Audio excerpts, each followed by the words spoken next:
Hey, how's it going? Utkarsh here.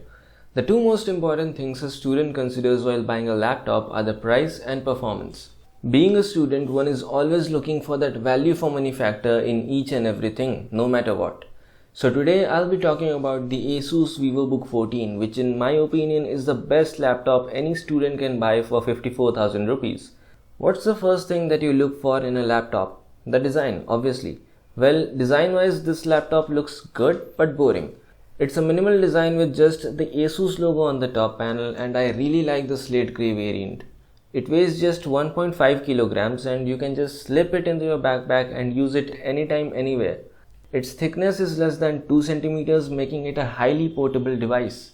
It is mostly plastic with some parts of the chassis made out of metal, but that's okay for a laptop of this price range.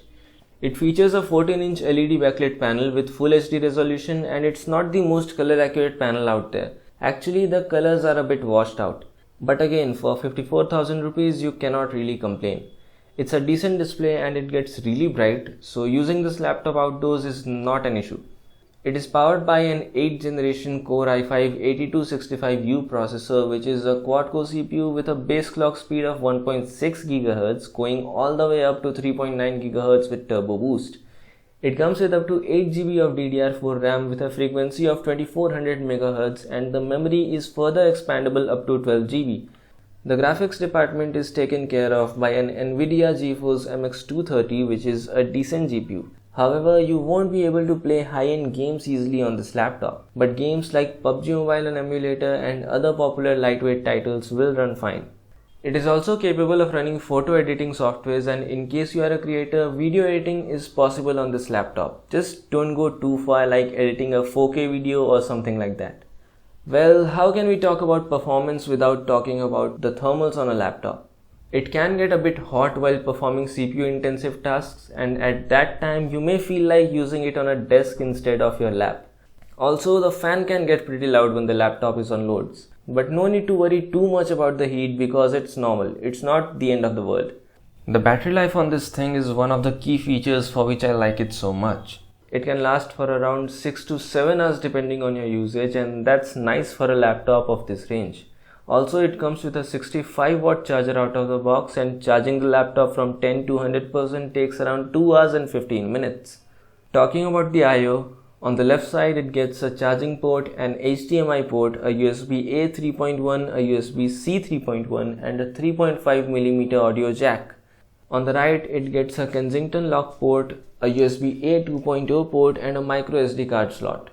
It comes with a 512 GB NVMe SSD, so read and write speeds are pretty fast.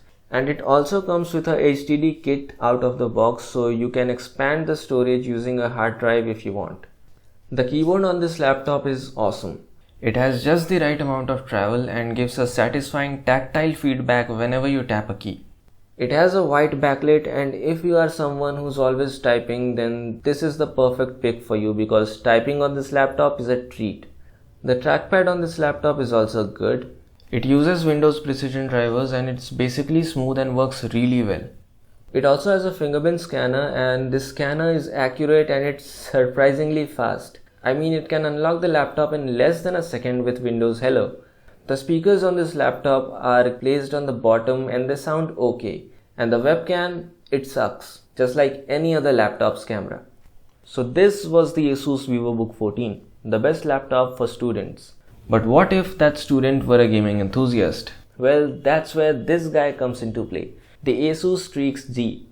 It's a gaming laptop. It is powered by a 9th generation i5-9300H processor, which is a quad-core CPU with a base clock speed of 2.4 GHz, climbing all the way up to 4.1 GHz with turbo boost. It comes with 8 GB of DDR4 RAM with a frequency of 2666 MHz, and the memory is further expandable up to 32 GB.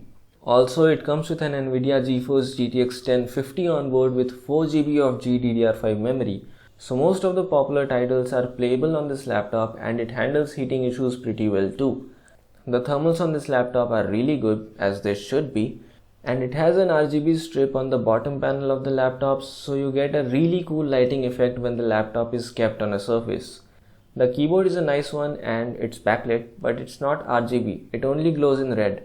It features a 15.6-inch Full HD IPS panel with a 60Hz refresh rate. It's got a ton of I/O including an RJ45 port, but it lacks a USB-C port. It costs 60,000 rupees, so as per gaming laptop standards, it is pretty inexpensive. However, if you want a better CPU, a better GPU and a smoother display, then you may pick the i7 variant, which gets the new and better GTX 1650 and a 120Hz refresh rate display. It is priced at 79,000 rupees and you can buy all these laptops via Flipkart. That's it for this video, and if you end up liking it, then you know what to do. Hit the thumbs up button, get subscribed, and don't forget to ring that bell before you go. Thank you for watching A2Z Tech. See you in the next one.